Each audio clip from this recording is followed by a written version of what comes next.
Assalamualaikum warahmatullahi wabarakatuh. Alhamdulillahi rabbil alamin. Wassalatu wassalamu ala sayyidina wa nabiyyina wa habibina Muhammadin wa ala alihi wa ashabihi ajma'in. Rabbi shrah li sadri wa yassir li amri wahlul 'uqdatam min lisani يفقه قولي. اللهم افتح علينا فتوح العارفين وارزقنا فهم النبيين وإلهام الملائكة المقربين يا حي يا قيوم يا رب موسى وهارون ونوح وإبراهيم ومحمد صلى الله عليه وسلم. أكرمنا بجودة الحفظ والفهم وارزقنا الحكمة والثبات الذهني والعقل والحلم والعلم والنجاح في الدنيا والآخرة بحق سيدنا محمد صلى الله عليه وسلم يا رب العالمين. أما بعد.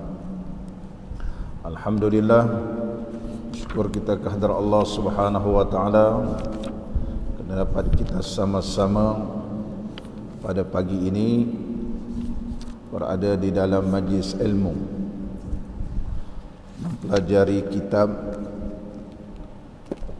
Al-Qawlut Tam fi Ahkamil Ma'mumi wal Imam. Muslimin dan muslimat yang dirahmati oleh Allah Subhanahu wa taala. Pada pagi ini kita akan meneruskan lagi pembacaan kitab kita ini berkaitan tentang hukum makmum salam sebelum imam dengan niat mufaraqah.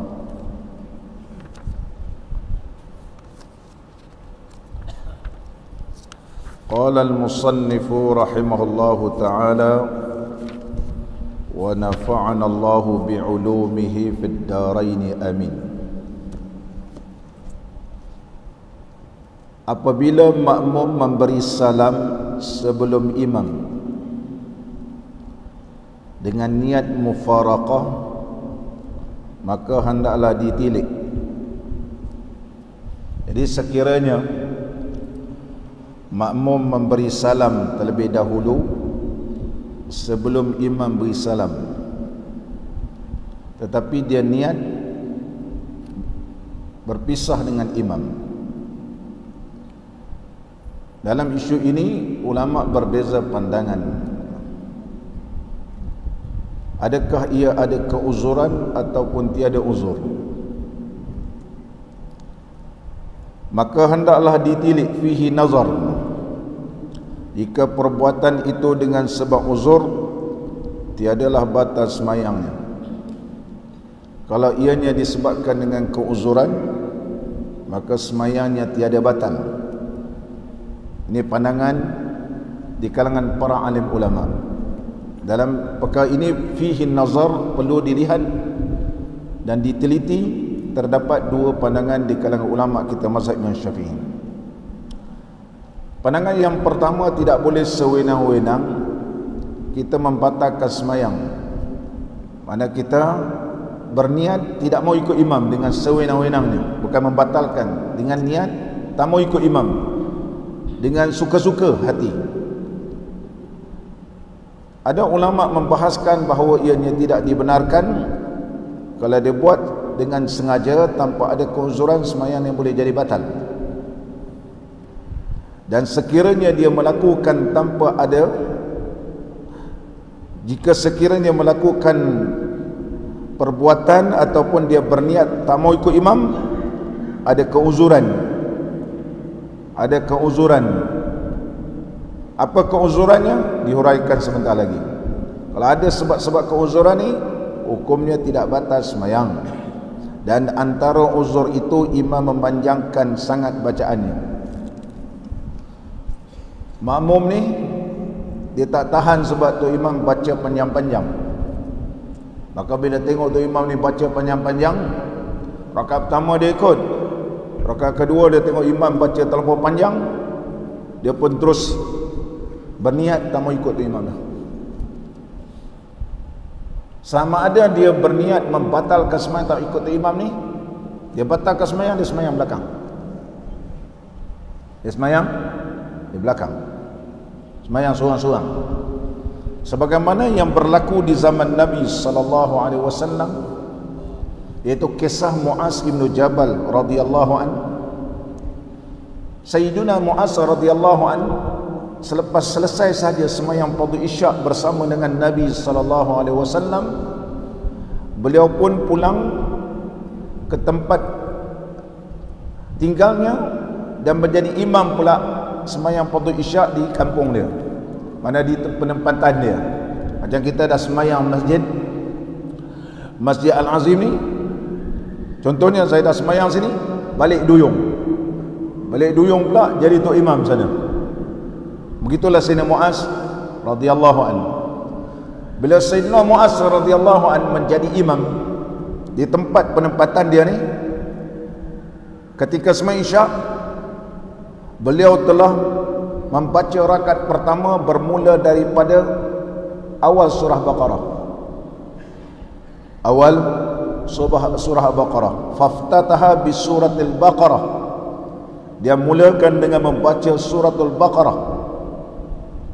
Maka bila baca surah Baqarah ni, baca panjang-panjang, hampir 100 ayat, dia berpandangan sembahyang isyak, boleh baca panjang-panjang. Bila dibaca panjang-panjang, ada di antara makmum ni mana tahan. Sebab orang kampung siang bekerja, contohnya orang Arab ni ada yang kerja kurma ataupun di ladang kurma dan sebagainya, penat. Maka ada di antara lelaki ni, fanharafa rajulun musalliman, maka seorang laki-laki terus keluar sembahyang dalam keadaan musalliman, dia memberi salam. Summa shalla wahdahu, kemudian dia sembahyang seorang-seorang. Seorang dia sembahyang seorang-seorang, wansarafa, dah habis sembahyang dia pun balik. Maka esokkan harinya dia bertemu dengan Nabi sallallahu alaihi wasallam dan menceritakan kisah Muaz, Sayyidina Muaz radhiyallahu an, kalau jadi imam baca surah panjang-panjang, dan baca surah Baqarah panjang-panjang pula tu. Sedangkan kami di waktu siang kerja penat, dia kata. Tiba-tiba pula nak sembahyang fardu isyak, Muaz radhiyallahu an baca panjang-panjang. Maka Nabi sallallahu alaihi wasallam fa aqbala alaihi salatu wassalam ala Muaz. Maka Nabi sallallahu alaihi wasallam menemui Sayyidina Muaz radhiyallahu an dan berkata, afattanu anta ya Muaz, adakah pembawa fitnah engkau wahai Muaz? Fitnah, fattan, fa'al, di atas wazan fa'al, bersengatan membawa fitnah. Afattanu anta ya Muaz, adakah kau seorang yang pembawa fitnah wahai Muaz? Maka Sayyidina Muaz terpinga-pinga. Apa kisahnya wahai Rasulullah sallallahu alaihi wasallam? Nabi sallallahu alaihi wasallam bertanya, adakah benar kamu jadi imam waktu sembahyang isyak baca panjang-panjang? Dia kata betul, baca panjang. Takkan sembahyang isyak? Rasulullah sallallahu alaihi wasallam pun baca panjang. Maka Nabi sallallahu alaihi wasallam terus bersabda, Iqra wasyamsi wa duhaha wal laili idza yaghshaha. Yang kali kalau nak jadi imam orang kampung kamu, bacalah surah wasyamsi wa duhaha rakaat pertama, rakaat kedua wal laili idza yaghshaha. Ataupun yang lebih kurang panjang itu, ataupun sabbih isma rabbikal a'la, bacalah sabbih. Kemudian hal ataka hadisul ghasyiyah, dan Nabi sallallahu alaihi wasallam menyambungkan riwayat seterusnya, idza shalla ahadukum bin nasi falyukhaffif fa inna fihim ad-dha'ifa was-saqima wal-marida wal-zal hajah wa idza shalla li nafsihi falyutil ma syaa. Apabila kamu jadi imam, maka ringankanlah, kerana barangkali ada makmum di kalangan kamu ini orang yang sudah lemah, dan juga orang yang sakit, orang yang menderita ni, dan ataupun orang yang punya hajat. Barangkali dia ada hajat, dia hajatnya lepas nak semai isyak ni nak pergi kedai, tapi Tok Imam baca panjang-panjang, nanti habis semayang kedai dah tutup, kedai dah tutup. Ataupun ada orang ada hajat-hajat yang lain. Kalau zaman sekarang dia nak semai isyak contohnya, lepas semai isyak nak pergi ambil anak tuition, anak pula anak perempuan, budak lagi contohnya, dan nanti dia tinggal seorang-seorang, bahaya bagi dia, zal hajat. Tetapi Nabi SAW bersabda, wa idza shalla li nafsihi, tapi kalau sembahyang seorang diri, falyutil masya'ah, kalau sembahyang seorang diri panjanglah, bacalah panjang. Kalau dekat-dekat masuk subuh pun tak apa. Kalau sembahyang sunat selepas sembahyang isyak ni, bacalah panjang-panjang. Lagi 10 minit nak masuk isyak baru habis, pun tak apa. Tetapi kalau jadi imam, berpada-padalah baca, berpada-padalah baca. Berdasarkan riwayat daripada ataupun kisah Sayyidina Mu'az radhiyallahu an ini, maka ulama mengambil istinbat, mengambil pengajaran atau mengambil sumber hukum istidlal, mengambilkan sumber hukum dan berdalilkan bahawa sesungguhnya kalau ada keuzuran dimaafkan. Contohnya kita semayang, kita pun tak boleh tahan dengan tu imam ni, kita batalkan semayang, pergi semayang seorang diri di belakang. Ataupun kita meneruskan semayang. Ada ulama kalau menyatakan kalau kita teruskan semayang di tempat kita menyebabkan putusnya saf, ataupun menjadi fitnah kepada, membawa fitnah kepada orang lain. Sebab orang lain ikut imam, tiba-tiba dia semayang seorang diri di dalam saf, di dalam saf. Jadi persoalan yang berlaku di sini sama ada dia batalkan semayang, kemudian dia semayang tempat lain, sebagaimana yang berlaku zaman Sayyidina Mu'az radhiyallahu anhu. Dia batalkan semayang, dia semayang sekali lagi. Ini yang berlaku khilaf di kalangan para ahli ulama. Adakah perbuatan membatalkan semayang tadi, semayang dia jadi batal, dan dia semayang kali kedua itu adakah dikira sah ataupun tidak? Sebagaimana yang telah kita baca pada pengajian yang lepas, ada yang mengatakan bahawa semayang itu jadi qada, ada yang menyatakan semayang itu jadi qada, ada yang menyatakan Imam Ghazali dan juga Abdul Malik Al-Juwaini menyatakan masih lagi semayang itu tu tunai. Kesimpulannya, sama ada dia niat mufaraqah berada di dalam saf, ataupun ianya membatalkan semayang dan semayang yang lain, semayang yang lain dia keluar daripada saf, dia pergi belakang semayang seorang-seorang. Macam zaman Nabi SAW, kisah Sayyidina Mu'az radhiyallahu anhu dengan penduduk kampung dia. Kalau tanpa ada keuzuran, ada ulama menyatakan perbuatan ini boleh membatalkan semayang. Ada kebanyakan ulama menyatakan tanpa ada keuzuran hukumnya adalah haram, hukumnya adalah berdosa. Kenapa? Kerana membawa fitnah. Kalau dia batalkan tanpa ada sebab-sebab, barangkali orang akan tertanya-tanya, kenapa dia semayang seorang diri, kenapa dia semayang seorang diri, adakah Tok Imam baca tak betul, dia sudut mana yang tak betulnya, maka dia akan membawa fitnah. Akan membawa fitnah kalau dia berada dalam saf yang sama, berada dalam saf yang sama. Di antara sebab yang dibenarkan kita mufaraqah, tak ikut Tok Imam lagi, atau imam meninggalkan sunat-sunat yang dikehendaki, seperti imam meninggalkan sunat yang dimaksudkan. Ini tarakal imamu sunnatan maksudatan, imam meninggalkan sunat yang digalakkan. Contoh, kal julusil awwali, seperti duduk tasyahud awal. Duduk tasyahud awal, iaitu seperti meninggalkan tasyahud awal, tahiyat awal dengan sengaja. Imam ni memang sengaja dia tak mau, Dia kata itu sunat ab'ad. Aku nak buat ke, tak nak buat ke, sembahyang tetap sah.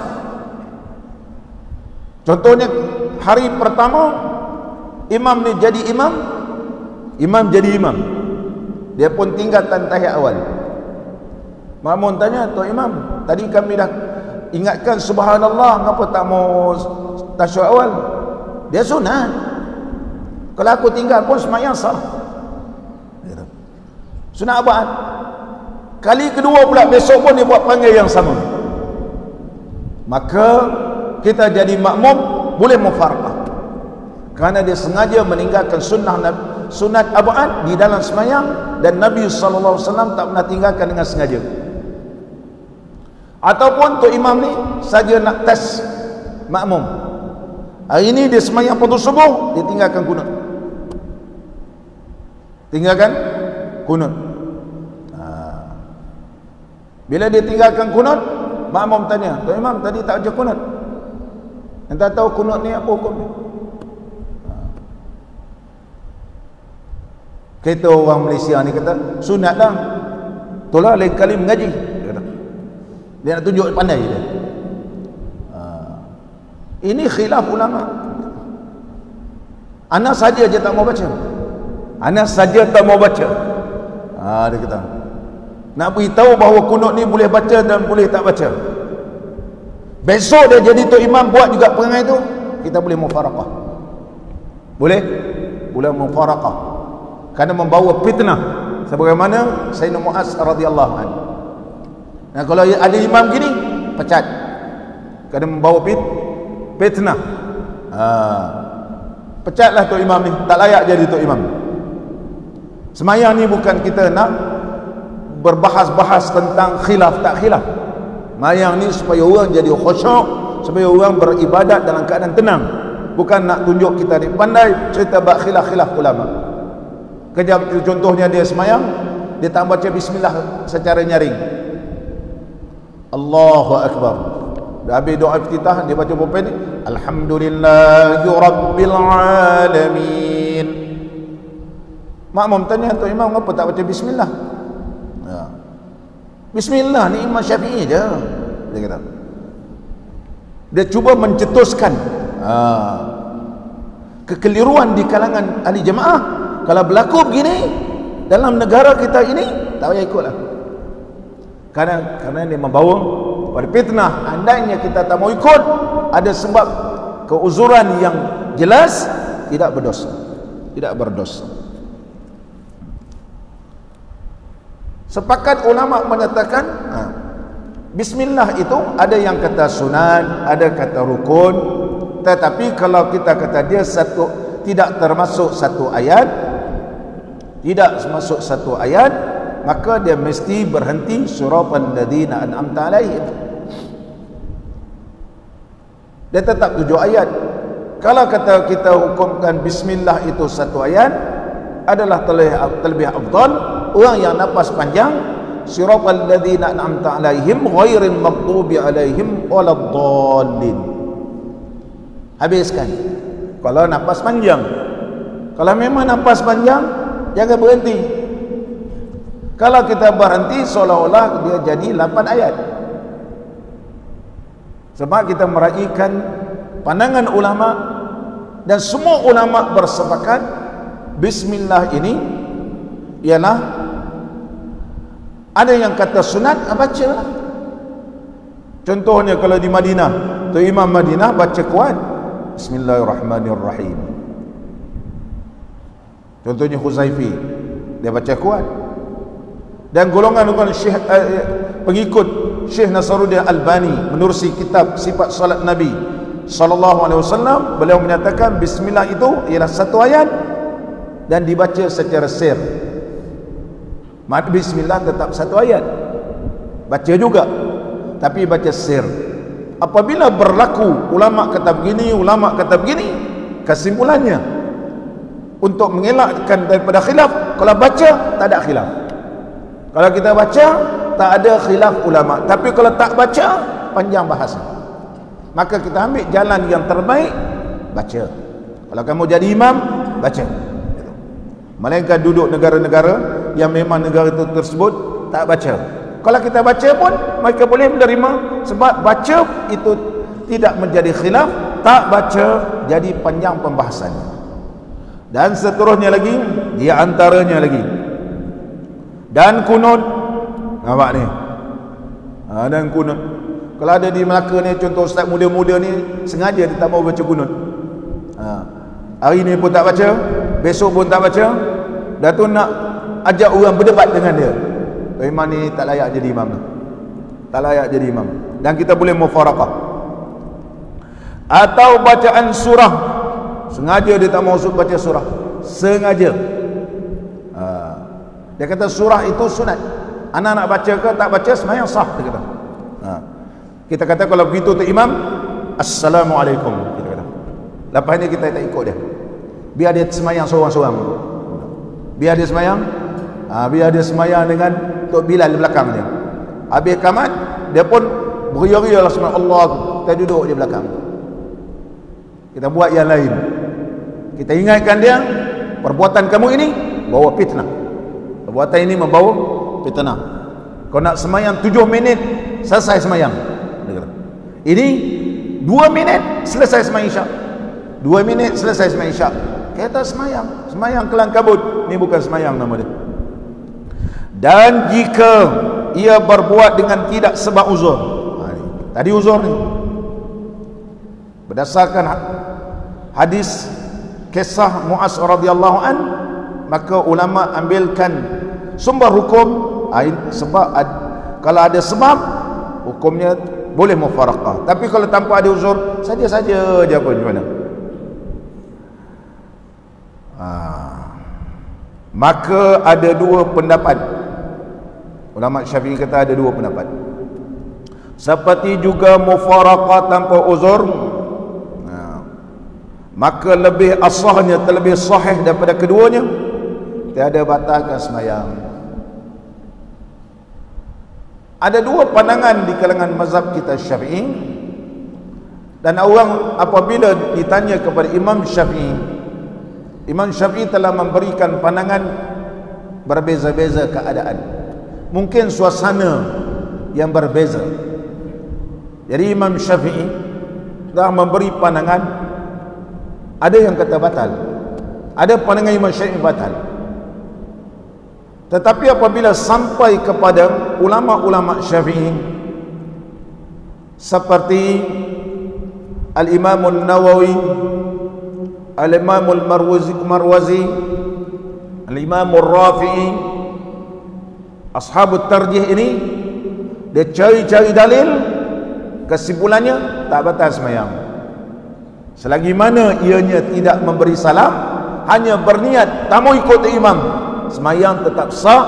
Tetapi tanpa ada keuzuran, boleh membawa kepada haram. Kalau membawa fitnah ataupun terlebih tinggi makruh, iaitu makruh yang hampir-hampir kepada haram, tanpa ada sebab-sebab, berada dalam satu saf, kerana boleh memutuskan saf tanpa ada sebab keuzuran. Kita ni susun saf gini sebab ada keuzuran. Saja-saja kita memutuskan saf ini, maka hukumnya boleh jadi haram. Jadi haram. Contoh kalau kita semayang seorang diri di belakang. Kita semayang seorang diri di belakang. Bila kita semayang seorang diri di belakang,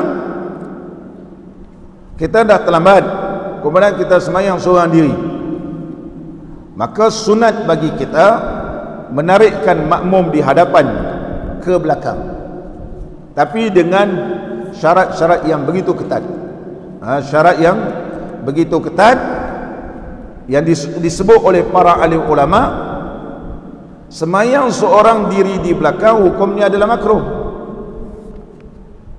sebagaimana berlaku peristiwa Abi Bakrah radhiyallahu an, bukan Sayyidina Abu Bakar, Abi Bakrah. Nama dia digelarkan Abi Bakrah kerana dia berpagi-pagi awal semayang. Satu hari terlambat dan semayang seorang diri di belakang kerana nak dapat rakaat sama dengan imam. Nabi SAW rukuk, dia terus rukuk bukan di dalam saf. Kemudian Nabi SAW panggil dia. Ini Abi Bakrah radhiyallahu an, bukan Sayyidina Abu Bakar, Abi Bakrah radhiyallahu anhu. Maka Nabi SAW panggil Abi Bakrah, kenapa kamu semayang seorang diri di belakang? Contohnya, kita tadi terlambat, imam berokok, tu dekat pintu tu kita rokok. Sah tak semayang? Ya sah. Sebab jaraknya tidak melebihi 300 hasta dan masih lagi di dalam masjid. Dalam masjid tak ada ukuran 300 hasta.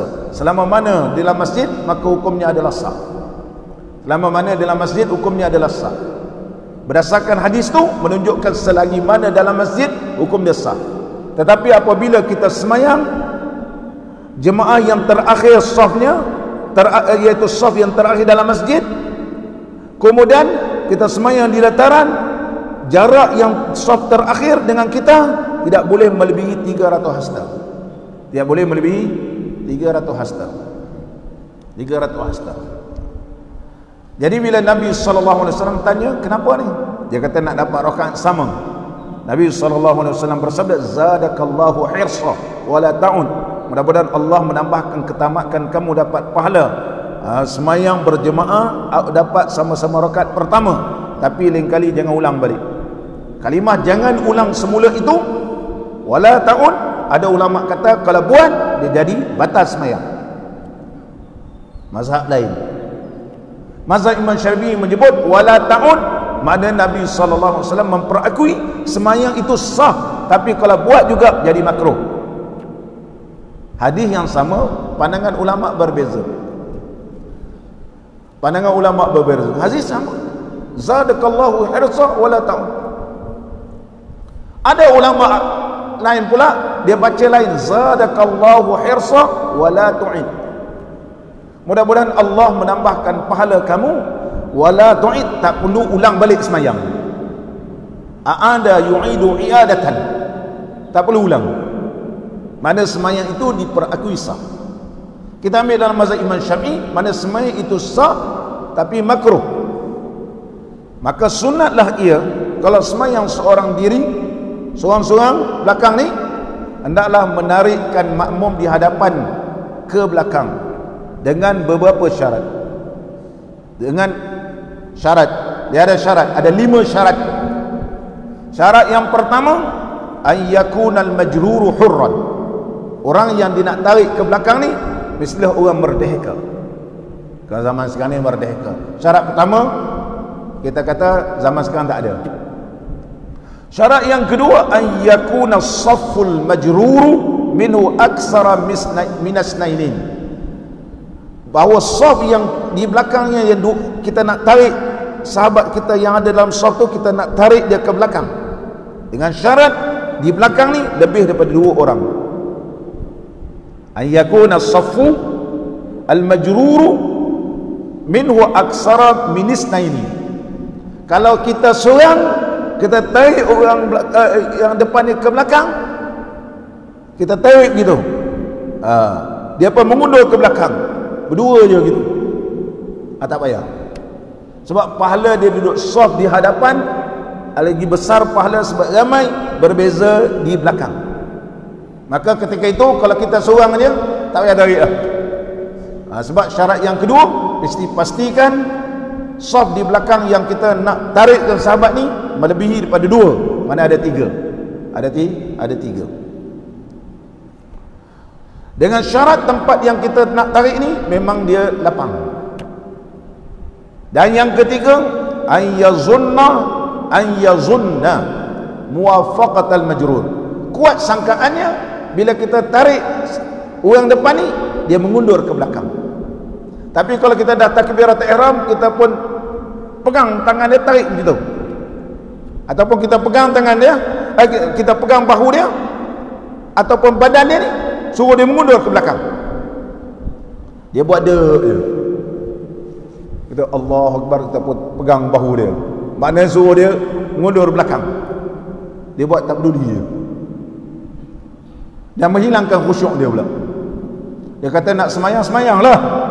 Kalau dia boleh bercakap, dia mesti tutup cakap. Semayang-semayanglah, apa tarik-tarik orang. Kadang-kadang dia tengok gitu, pun tarik-tarik orang ni. Contohnya dalam negara kita ni, tak semua orang tahu. Kalau kita tarik ni menyebabkan hilang khusyuk dia, ataupun naik angin pula dia. Lepas semayang nanti dia tengok kita pula seorang belakang, dia pun buat, dia nak balas dendam pula, dia berlalu gitu, dia pergi cuit pula kita. Ya, ada orang begitu. Tadi aku tengah semayang, aku cuit-cuit dia. Kita tengah semayang, dia cuit. Padam muka kau, dia kata. Ini berlaku. Sebab dia tak tahu. Oleh sebab itu ulama kata, wa illa, kalaulah kita sangka bahawa dia memang tak mau akan mengundur ke belakang, imtana'at jurru ataupun jarru li khawfil fitnah, maka tak payah tarik ke belakang kerana membawa kepada fitnah. Bawa fitnah nanti. Bukan dia cuik kita, dia terajam punggung kita pula dia ni tengah semayang. Bukan zaman sekarang ni. Yang kelima, yang keempat, ayyakuna jarru fil qiyam. Ketika kita nak tarik ni, pastikan makmum tu memang berdiri, bukan waktu dia tengah duduk. Jangan pula kita nak tarik dia tengah duduk tasyahud akhir, Allahu Akbar, kita pergi cuit dia. Macam mana nak mengundur ke belakang, ataupun sedang duduk antara dua sujud, tak boleh. Pastikan memang makmum itu berdiri. Yang kelima, ayyakuna ba'da ihramil jar. Syaratnya mestilah selepas takbiratul ihram. Kena takbir dulu, Allahu Akbar, baru kita pegang dia. Kenapa? Kerana Al-Imam Al-Qalyubi menyatakan boleh jadi haram sebab kita telah mengeluarkan orang yang ada dalam saf, mengundur ke belakang tanpa kita takbiratul ihram, mengeluarkan daripada saf kepada tanpa saf. Perbuatan ini boleh menjadi haram, ataupun paling tinggi hukumnya adalah makruh. Hukumnya ada makruh. 5 syarat kalau kita nak tarik orang ataupun makmum ini ke belakang. Muslimin dan muslimat yang dirahmati oleh Allah Subhanahu wa taala. Ini dibahaskan oleh para ahli ulama. Tidak sewenang-wenang kita boleh tarik begitu saja. Qala al-musannif rahimahullah taala. Jadi digabungkan di antara dua pandangan ini, ulama Syafi'i cari dalil bahawa sesungguhnya kalau kita berniat tak mau ikut imam, semayang tetap sah, tetapi dia takuti kerana memutuskan saf ini boleh membawa kepada haram sebagaimana pandangan Al-Imam Al-Qalyubi. Adapun pandangan ulama yang lain boleh membawa kepada makruh. Boleh bawa kepada makruh bila kita seorang-seorang semayang seorang diri, ataupun kita berlakon macam kita semayang ikut imam tapi sebenarnya kita tak ikut imam. Ini kena jaga, ulama Syafi'i kata. Contohnya kita ni berlakon macam ikut imam tapi kita tak ikut imam. Kita macam ikut imam tapi kita sudah niat tak mau ikut imam. Kena jaga. Apa dia? Kalaulah contohnya kita dah tak ikut imam, imam baca surah panjang-panjang, kita tak apa surah panjang, yang kita hafal sekadar wattini wazzaitun. Imam ni baca surah panjang, kadang dia baca suratul Rahman. Jadi kita pun habis dah baca alaihissallahu biahkamil hakimin, kita nak rokok, takut nanti lepas semayang orang tanya apa pula, kita pun berdiri begitu macam ikut imam. Dengar tu imam tu baca tapi tak mau ikut dia,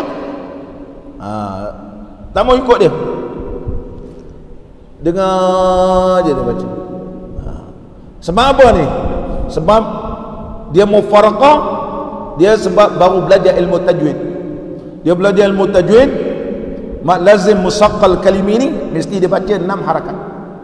Tiba-tiba tu imam baca waladhdallin ni tak cukup 6 harakat, ataupun tu imam baca contohnya wa wajadaka dhallam fahada, dia kata sebab tu wa wajadaka dhallam fahada. Jadi dia tak suka tu imam ni sebab baca tak tajwid. Kalau surah Fatihah kurang 6 harakat, sembahyang tetap sah, sebab dia tidak mengubah makna. Tidak mengubah makna, tetapi berdosa kerana terdapat al-lahnul khafi, iaitu satu kesalahan dari sudut tersembunyi dari sudut tajwidnya, tetapi tidak berlaku lahnul jali. Lahnul jali ialah kesalahan yang boleh mengubah makna. Kurang daripada 2 harakat, sepakat ulama kata batas sembahyang. Ghairil maghdubi alaihim waladdallin, amin, contohnya. Itu sah batal. Sebab dia tak cukup 2 harakat, sekurang-kurang 2 harakat. Contohnya, dia tak puas hati, sembahyang tak batal, tapi kerana tajwid ikhfa tak opos, kena idgham tak kena, dia pun batalkan sembahyang. Tak mau ikut dia. Kalau tak mau ikut, tidak boleh menunggu orang yang bukan kita jadikan imam. Kita tunggu gitu. Yang dia pun rukuk, kita pun rukuk, seolah-olah kita macam ikut dia. Sesiapa berdiri lama kerana menunggukan seseorang yang bukan imam dia boleh jadi batas sembahyang. Tetapi imam boleh berdiri lama kerana menunggu makmum, boleh. Imam lama dia berdiri, dia dah habis baca surah Fatihah rakaat ketiga, tapi dia berdiri lama sikit, dia meraihkan jemaah yang di belakang. Contohnya makcik-makcik, pakcik-pakcik, abang-abang yang semput-semput pagi-pagi ni, barangkali baca lambat sikit, dia raihkan. Boleh tak sembahyang dia sah? Ya sah, sebab dia ada hubungan imam dengan makmum. Tetapi kalau tidak ada hubungan, menunggukan seseorang tanpa ada apa hubungan makmum dan juga imam, batal sembahyang. Tapi kalau kita sembahyang seorang diri, bukan menunggu seseorang saja kita berdiri lama sikit, tidak batal sembahyang, sebab kita bukan menunggu seseorang. Ini kena ingat kalau kita mufaraqah sembahyang, tak mau ikut imam. Sama balik kita. Yang paling asahnya, paling kuatnya di kalangan ulama-ulama Syafi'i, dan tidak menuduh Imam Syafi'i tak betul, tetapi menyatakan yang terlebih asahnya, terlebih sahih, beradab dengan Imam Syafi'i, bahawa sesungguhnya sembahyang itu tidak jadi batal, tapi boleh membawa kepada makruh ataupun haram. Paling tinggilah makruh. Imam Qalyubi kata boleh bawa haram. Dan jika makmum tidak berniat mufaraqah, kalau dia tak niat mufaraqah dan memberi salam sedangkan ia mengetahui dan sedar bahawa ia mengikut imam, apa hukumnya? Maka batallah sembahyangnya. Kalau dia tidak niat mufaraqah, tiba-tiba dia beri salam, batal sembahyangnya. Kalau dia tidak berniat mufaraqah, sama sekali kena batal, sama sekali, kerana melakukan 2 perbuatan haram. Kita tanya kenapa Syekh batal sembahyang? Dia beri salam dia, kenapa boleh batal sembahyang? Dia kata sebab melakukan 2 perbuatan haram. Apa 2 perbuatan haram tu? Salah satunya mendahulukan ia imamnya dengan satu rukun. Itu yang pertama. Dia telah mendahului satu rukun dengan imam, iaitu salam. Yang kedua, memutuskan ikutan imam tanpa niat mufaraqah, sebab dia tidak ada niat mufaraqah. Dan kedua-duanya adalah haram hukumnya. Justru itu dihukumkan sembahyangnya batal. Sembahyangnya jadi batal. Dan sungguhnya telah dijelaskan demikian di dalam Kitabul Kifayah. Ini telah diperjelaskan di dalam kitab Kifayatun Nabih fi Syarh Tanbih, karangan Syekh Ibn Rif'ah radhiyallahu an. Imam Ibn Rif'ah mengarang kitab yang begitu dhahmah, begitu banyak jilidnya, menghuraikan dan mensyarahkan kitab Al-Imam Syirazi yang bernama Tanbih. Tanbih ni satu jilid ya.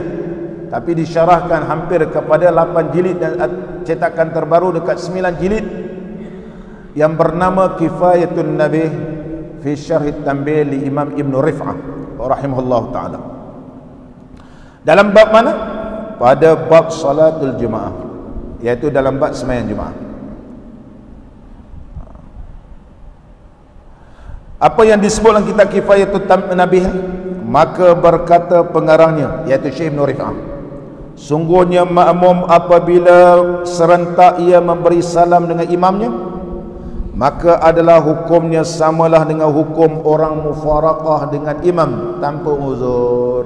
Syekh Rif'ah menyebut begitu, Ibn Rif'ah. Siapa beri salam serentak dengan imam, maka seolah-olah sama hukum dengan orang yang mufaraqah dengan imam tanpa uzur. Kena ingat, jangan beri salam serentak dengan imam.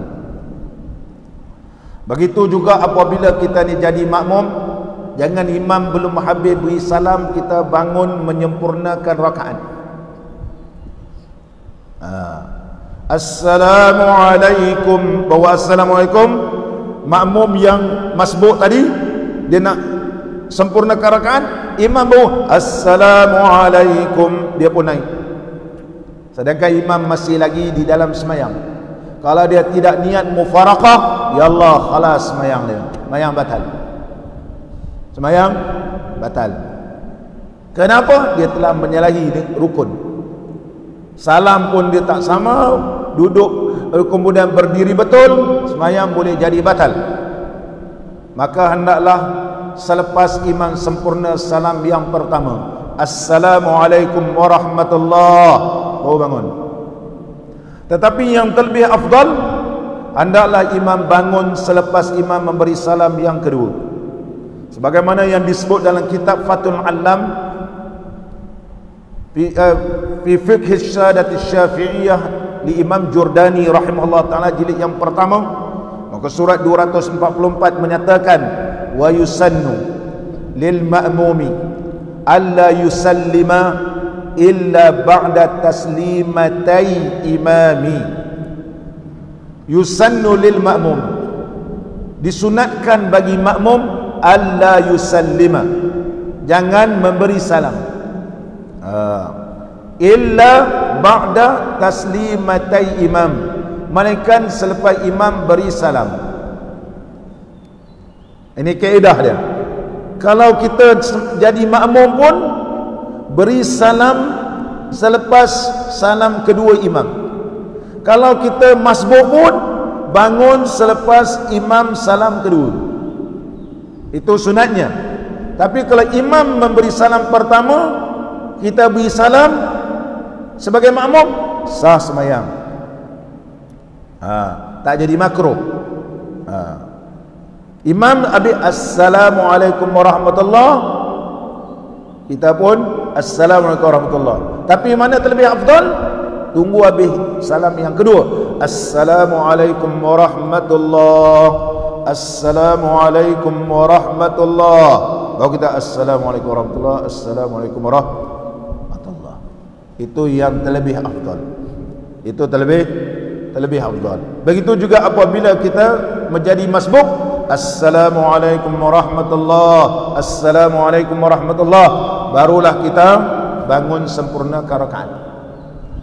Ini dalam mazhab kita Syafi'i.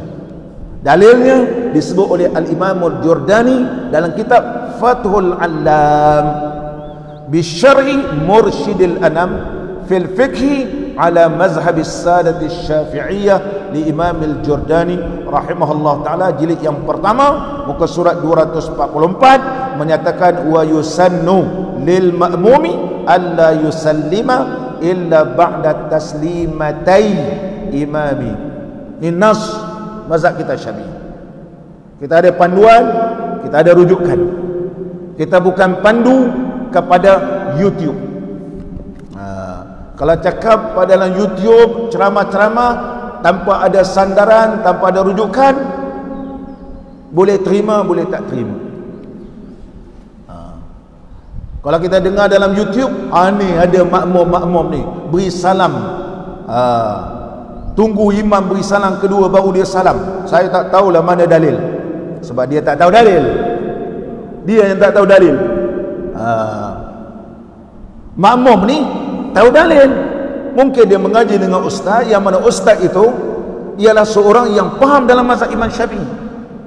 Kalau kita faham dalam mazhab Imam Syafi'i, betul-betul mendalil mazhab Imam Syafi'i, semua kitab mazhab Imam Syafi'i, termasuklah kitab-kitab yang kitab nama Bughyatut Tullab, Sabilal Muhtadin, Al-Jawahirus Saniyah, semua membahaskan begitu. Sunat bagi makmum memberi salam selepas sempurna salam yang kedua imam. Begitu juga bagi makmum yang masbuk. Sama balik kita. Qala al-musannifu rahimahullahu ta'ala wa nafa'ana Allahu bi'ulumihi fid dharain amin. Dan dia tidak berniat mufaraqah, apa hukumnya? Dan iaitu batalah semayangnya kalau serentak tadi. Dan jika ia berniat mufaraqah, maka hukumnya seperti huraian yang telah lalu, sebut di antara uzur dengan tidak uzur. Samalah pembahasan sebelum ini. Kalau ada sebab keuzuran, kena niat mufaraqah. Ada uzur, tak tahan nak terkentut dah. Tu imam ni lama pula baca, kan?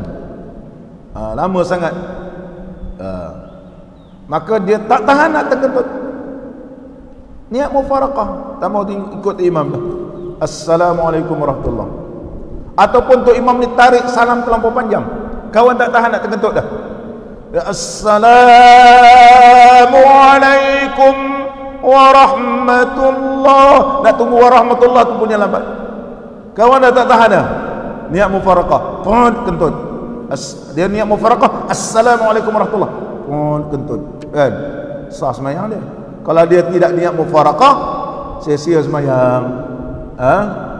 Ini uzur. Oleh sebab itu tak disunatkan imam memanjangkan salam. Imam salam ni sebenarnya pendek. Assalamualaikum warahmatullahi, Assalamualaikum warahmatullahi. Itu sunnah dia. Yang belakang assalam panjang mubaligh tu dia bukan tu imam. Tu imam tak sunat panjangkan salamnya. Jangan tu imam pula kita jadi tu imam. Assalamualaikum warahmatullahi. Assalamualaikum warahmatullahi. Tu imam makruh. Imam sunat memendekkan salam. Assalamualaikum warahmatullahi. Assalamualaikum warahmatullahi. Ini sunnah. Barangkali ada di belakang tu ada hajat. Dia memang tak tahu. Assalamualaikum warahmatullahi. Pot kentut. Tapi kalau tu imam ni panjang sangat, menyebabkan dia terpaksa berniat mufaraqah, ataupun ikut menyebabkan terlepas angin, batal semayang dia. Nampak ini begitu indahnya dibahaskan dalam ilmu fiqh kita. Sama balik kita. Dan telah menjazamkan oleh Al-Imam Al-Qamuli di dalam kitab Al-Jawahir. Tuan Syekh kita ni banyak ambil rujukan dalam kitab Al-Imam Al-Qamuli rahimahullah ta'ala, kitab Jawahir ni. Pada sifat semayang bahawa makmum apabila salam ia sebelum memulai imam salamnya, nescaya batallah semayangnya. Nampak ni? Kena ingat, makmum jangan terlebih awal salam sebelum imam beri salam. Kalau dia tidak niat mufaraqah, khalas, ya Allah, khalas, semayang jadi batal. Jika ia tidak berniat mufaraqah, itu punya kaidnya kalau dia tidak niat mufaraqah. Dan jika ia niatnya, kalau dia niat mufaraqah, khilaf ulama, maka padanya khilaf pada mufaraqah tanpa uzur. Ada yang kata haram, ada yang kata batal. Kesimpulannya sah semayang tapi haram. Mengikut pandangan ulama, sah semayang tapi haram tanpa keuzuran. Dalam kitab kita ni ada ulama pula kata makruh. Walau bagaimanapun kita kata makruh paling kuat, jangan buat. Haram dalam beberapa sudut kerana boleh memutuskan saf. Dia jadi haram, perbuatan dia itu memutuskan pahala saf orang lain. Begitu. Dan seterusnya, hukum makmum masbuk bangun sebelum imam memberi salam. Apabila makmum yang masbuk bangun kepada qiyam kerana menyempurnakan barang yang tertinggal daripada perbuatan semayangnya sebelum imam memberi salam tanpa niat mufaraqah, apa hukumnya? Nescaya batallah semayangnya. Ini saya uraikan tadi. Begitu juga kalau imam belum sempurna salamnya, dia terus bangun tak niat mufaraqah, semayang batal. Tunggu sampai mati huruf mim. Assalamualaikum, dia pun bangun. Warahmatullah tak termasuk. Kalau ada habis warahmatullah lagi bagus. Assalamualaikum, dia pun bangun. Tak niat mufaraqah, sembahyang sah.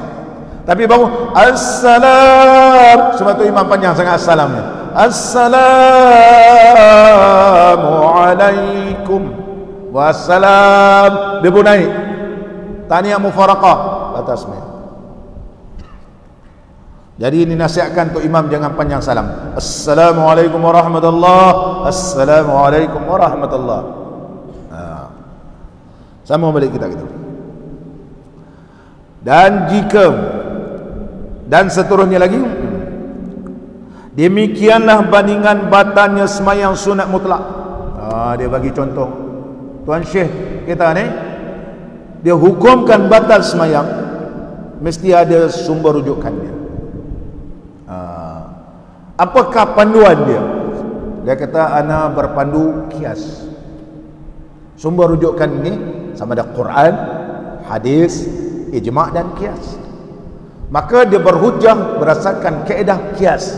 Kias dengan mana? Kias dengan semayang sunat mutlak. Demikianlah bandingan batal sembahyangnya.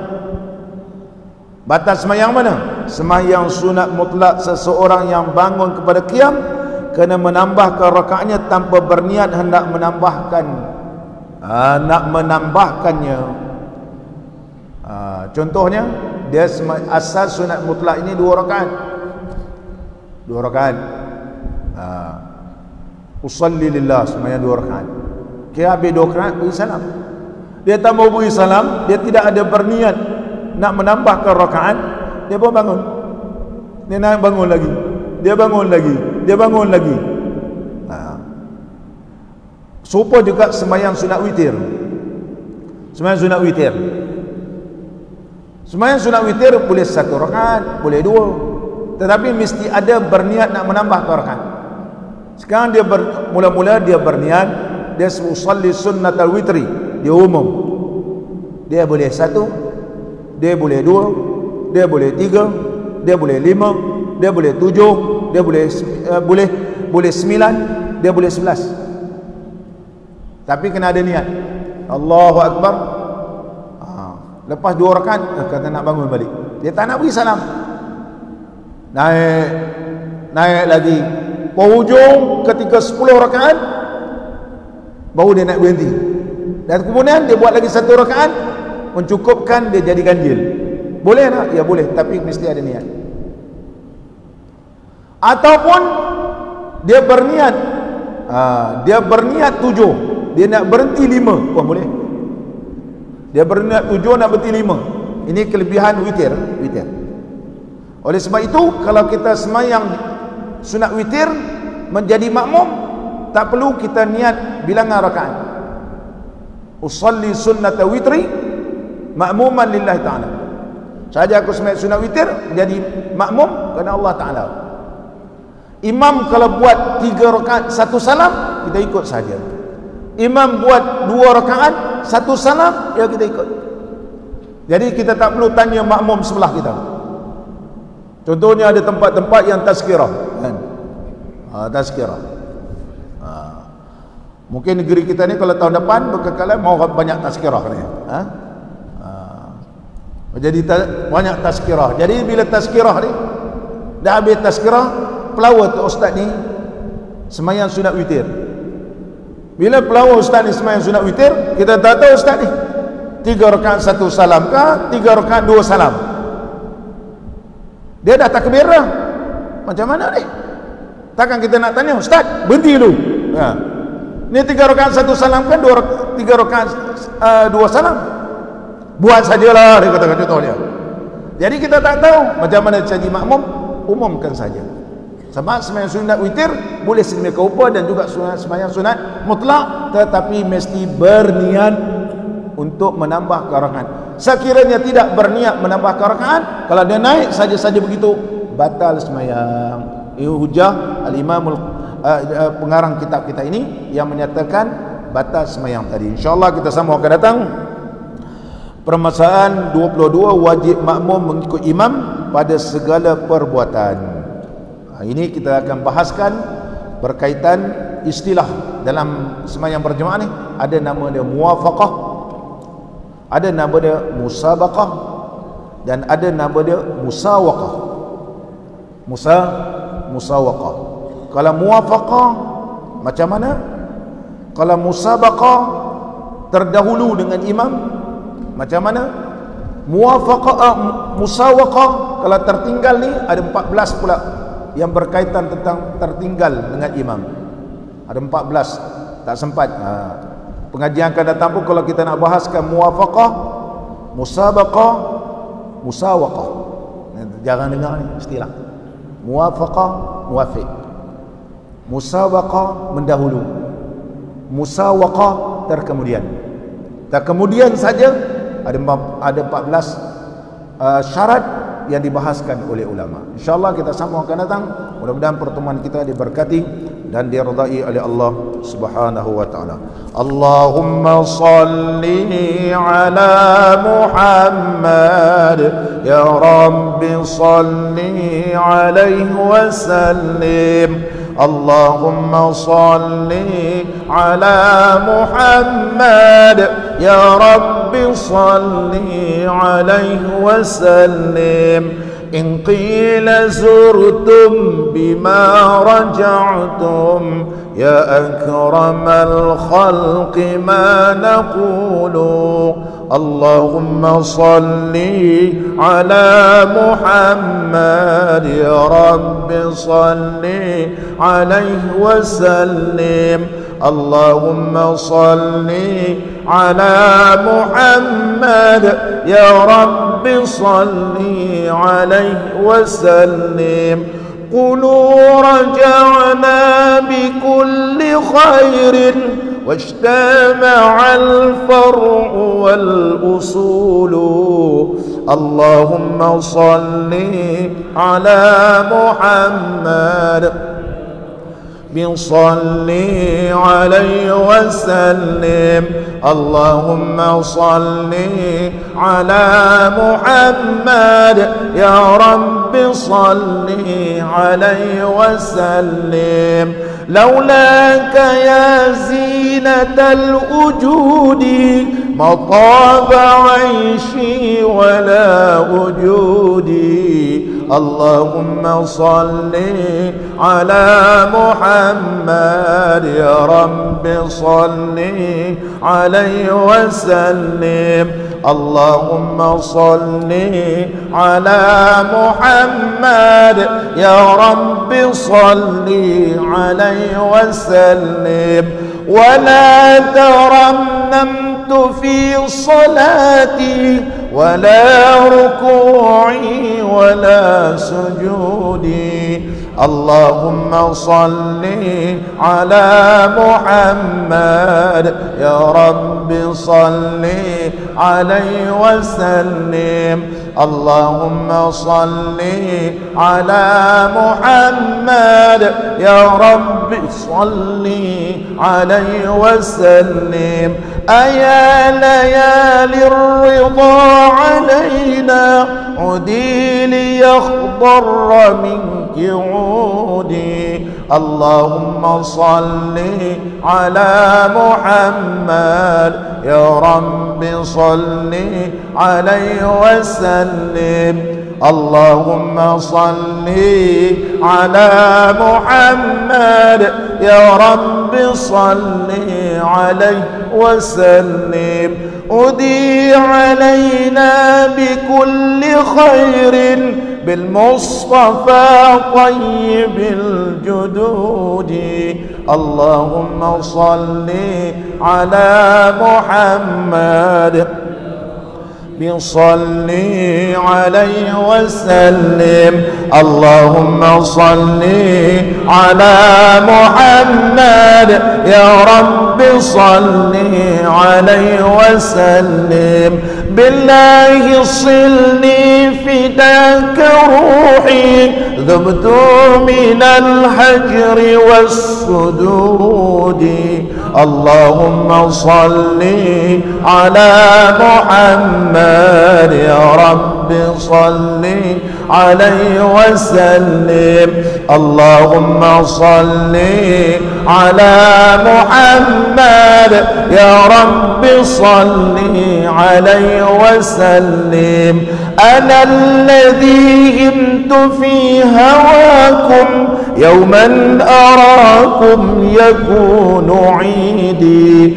اللهم صل على محمد يا رب صل عليه وسلم اللهم صل على محمد يا رب صل عليه وسلم ثم الصلاة على نبينا وآله الركع السجود اللهم صل على محمد يا رب صل عليه وسلم بسم الله الرحمن الرحيم الحمد لله رب العالمين حمدا يوافي نعمه ويكافئ مزيده يا ربنا لك الحمد كما ينبغي لجلال وجهك الكريم وعظيم سلطانك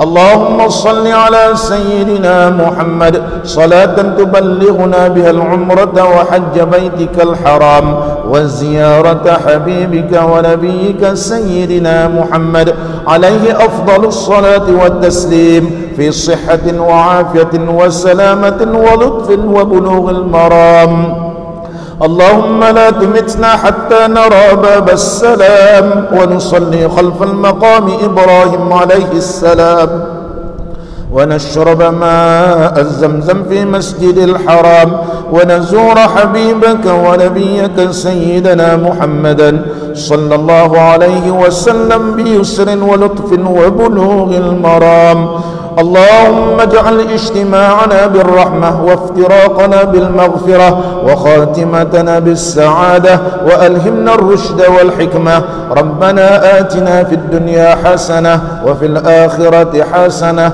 وقنا عذاب النار وصلى الله على نبينا وحبيبنا وشفيعنا سيدنا محمد وعلى آله وصحبه وبارك وسلم والحمد لله رب العالمين تقبل الله منكم